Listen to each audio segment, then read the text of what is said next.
Don't joke with me. It's divorce time. Even though I've been giving you $1,500 every month, you didn't send it, you stole it, didn't you? Saying that, my husband blamed me. What on earth did you spend the money on? You thief! My love for my husband, who wouldn't listen to me at all, suddenly cooled. I understand, let's get a divorce. I said that and decided to divorce my husband. And I decided to stop the monthly remittances. Then I got a barrage of calls from my husband. Hey. Why is there not enough money? I can't live like this. You reap what you sow. My name is Kristen, a 34-year-old office worker. I have been married to my husband Alex for 2 years. Honestly, I never thought a shy person like me could get married. I met my husband at a mixer organized by a friend.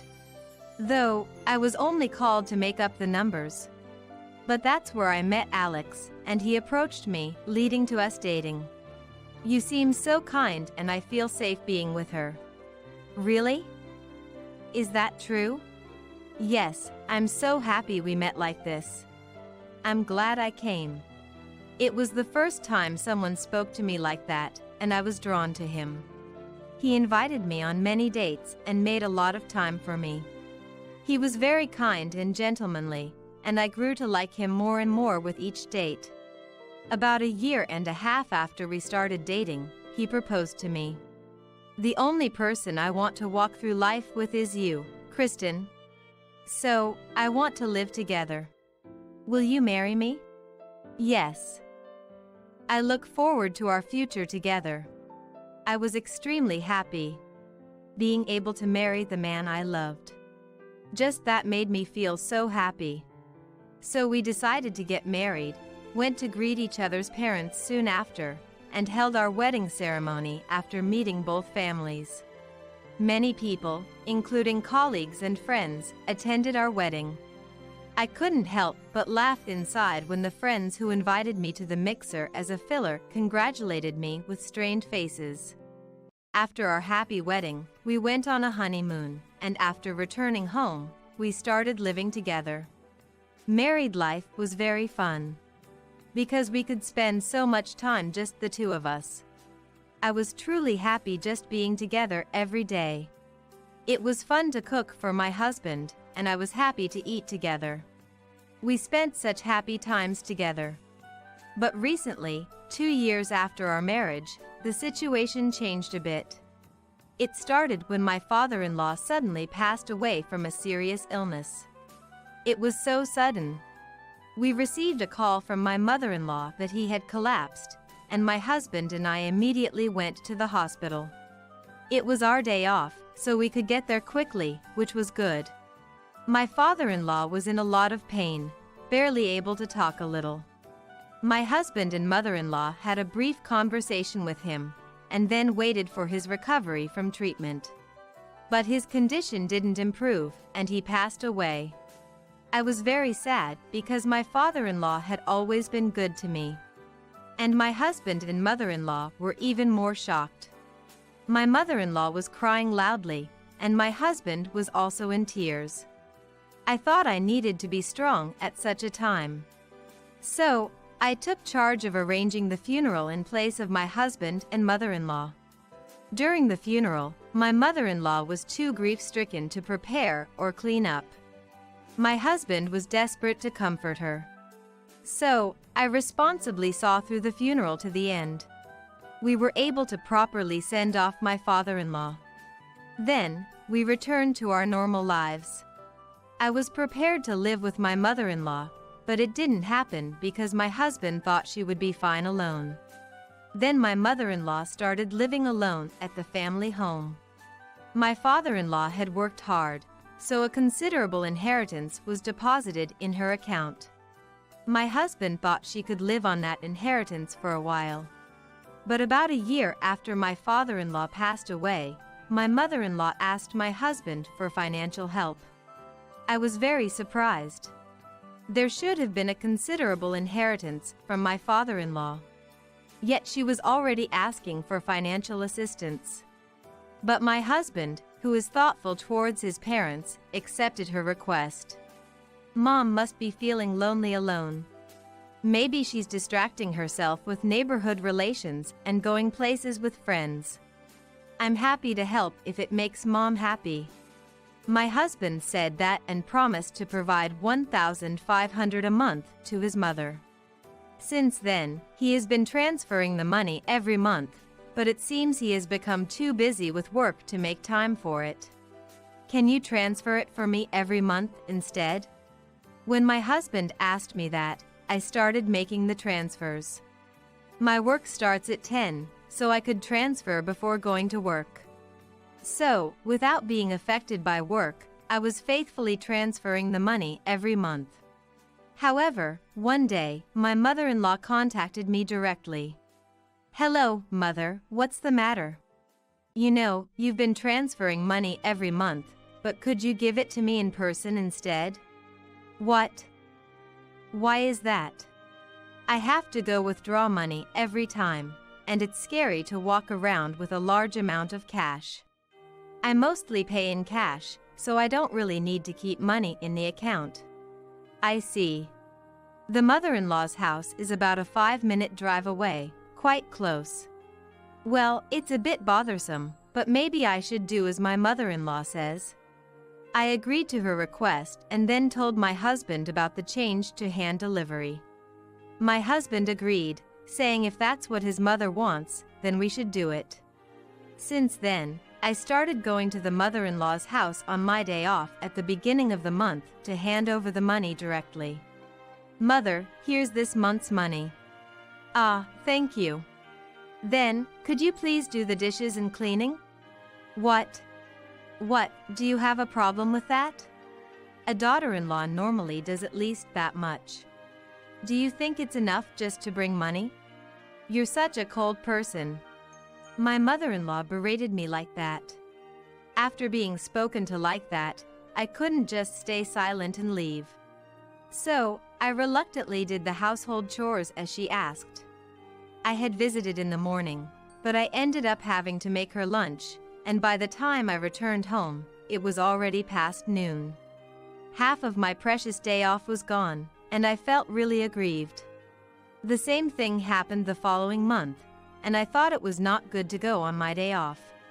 So, I started visiting the mother-in-law's house before work, handing over the money and leaving immediately. My mother-in-law tried to get me to do chores, but I left quickly, saying, "I have to go to work." My mother-in-law looked displeased, but probably thought she couldn't force me since I said I had work. For a while after that, I managed to quickly give her the money each month and leave without any issues. But one day, my mother-in-law brought up a new topic. "I have something to talk about." "Huh? What is it?" "I need to go to work, though. It'll be quick." Reluctantly, I went to the living room as my mother-in-law instructed. She looked serious and said to me, "I want you to increase the money a little." "What? What do you mean?" "I think $1,500 a month should be enough. There are a lot of expenses piling up. So please, just increase it by another 500. "What? 500 more? Why are you so surprised?" "I'm telling you, there are a lot of expenses. Just hurry up and increase the allowance." My mother-in-law pressed me like that. For the time being, I said I'd think about it and left for work. Since then, she has been calling me every day, demanding an increase in the allowance. Her persistence became so bothersome that it started to affect me mentally. I thought I should talk to my husband about it. This was not something I could decide on my own. However, my husband has been very busy lately, with overtime every day. He's been working on weekends too, and I haven't been able to find a good time to talk. Whenever I say, "I have something to talk about," he responds, "Sorry, I'm too tired now, and we can't have a discussion." Meanwhile, the calls from my mother-in-law continued, and I was fed up. I felt it might be quicker to just add from my own earnings. Feeling that way, I decided to add $500 from my salary and give a total of $2,000 to my mother-in-law starting the next month. Honestly, the extra $500 was a big expense, but I thought it was unavoidable. Peaceful daily life was more important, so if it calmed my mother-in-law down, then it was better. Thus, I started giving $2,000 to my mother-in-law every month. What on earth was she using all that money for? I was curious, so I asked her, but she got angry, saying it's none of my business. I'm the one giving her the money, so it's not unrelated. I was very angry at her response. It's not like she's entitled to receive an allowance. Moreover, she's only in her early 60s. If she's short on money, why doesn't she work and earn it herself? I thought it was very brazen of her to demand financial support from us without working herself. I wanted to discuss this with my husband, but he always seemed too busy, and I couldn't talk to him. Can we even call this a marriage? My husband is almost just coming home to sleep. When was the last time we had dinner together? I was growing distrustful of my husband, who dumped everything about his mother on me and didn't try to make time for us as a couple. And amidst all this, my mother-in-law started another troublesome issue. Actually, I still don't have enough money. What? What do you mean? So I want you to increase the allowance more. I can't do any more than this. What are you using it for? I've told you, it's none of your business. It is my business. Because I'm covering the shortfall. Nonsense. A good-for-nothing like you can't possibly be earning money. It must be coming from the money Alex is working hard for, right? Then there's no problem, is there? Then please discuss it directly with Alex. I no longer want to be involved with remittances. When I firmly said that, my mother-in-law became furious, her face turning red. How dare you, a mere daughter-in-law, act like this? I can't believe this. I'll tell Alex about this. Do as you please. I can't do anything about it anymore. Tired of dealing with her, I ended the conversation with my mother-in-law and left her house. Such a selfish person. I headed to work, feeling astounded. After work, I went home and prepared dinner. My husband would probably be late again today. While eating dinner alone, thinking this, my husband unusually came home around 9 p.m. Ah, welcome back. You're earlier than usual today. I'll prepare your dinner now. As I was saying this, my husband interrupted me, angrily. What the hell is this? Huh? What are you talking about? Don't play dumb. It's about remittances. What about remittances? Don't joke with me. It's divorce time. Divorce? Why all of a sudden? Even though I've been giving you $1,500 every month, you didn't send it, you stole it, didn't you? Saying that, my husband blamed me. What? What on earth did you spend the money on? Wait a minute. What do you mean, stolen? My mom has been complaining that she hasn't received any money for about a year now. I've been giving you $1,500 every month, so it must be you who stole it. You thief! I didn't do anything like that. Don't be fooled by your mother's lies. My mom wouldn't lie. I never thought you were such a terrible person. My love for my husband, who wouldn't listen to me at all, suddenly cooled. Well, I had been considering divorce for various reasons anyway. Okay, let's get a divorce. I said that and decided to divorce my husband. Don't ever show your face to me again, okay? No division of property, all right?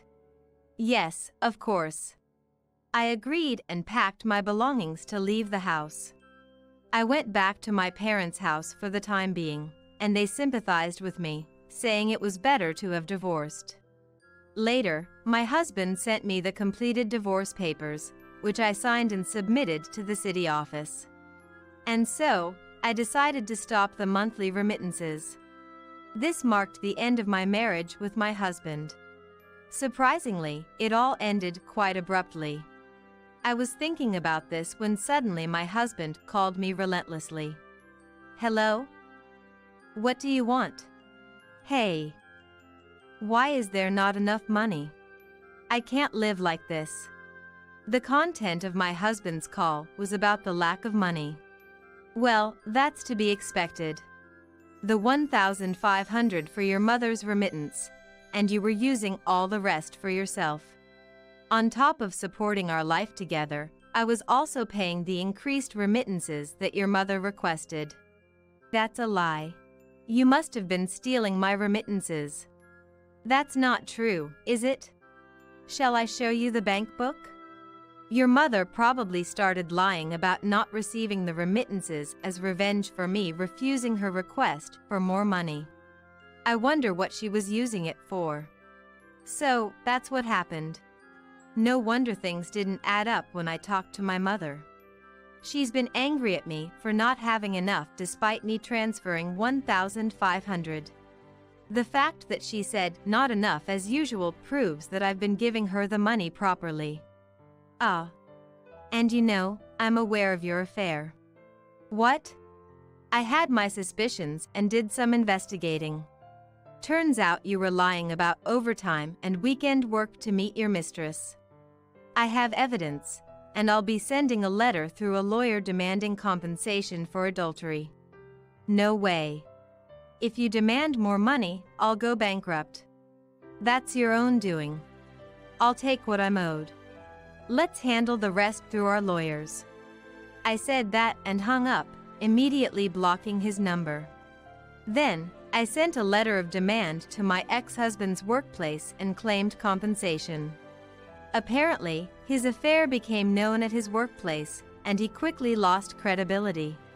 Now, he's been demoted to a department with no prospects for advancement. I managed to get $30,000 each from both my ex-husband and his mistress as compensation. Since my ex-husband had no savings, he had to pay in installments from his salary. This meant he couldn't send any money to his mother or afford to entertain his mistress, who then left him. My former mother-in-law went mad when the remittances she relied on stopped. I later found out that she had been squandering money on nightclubs and luxury brands. No wonder $2,000 a month wasn't enough. But from now on, she'll have to live within her means. Meanwhile, I'm staying with my parents and commuting to work, focusing on saving money for a while. Once I've saved up enough, I plan to invest and increase my funds for the future. After this experience, I'm quite wary of marriage, but once I'm financially independent and comfortable, maybe I'll consider dating again.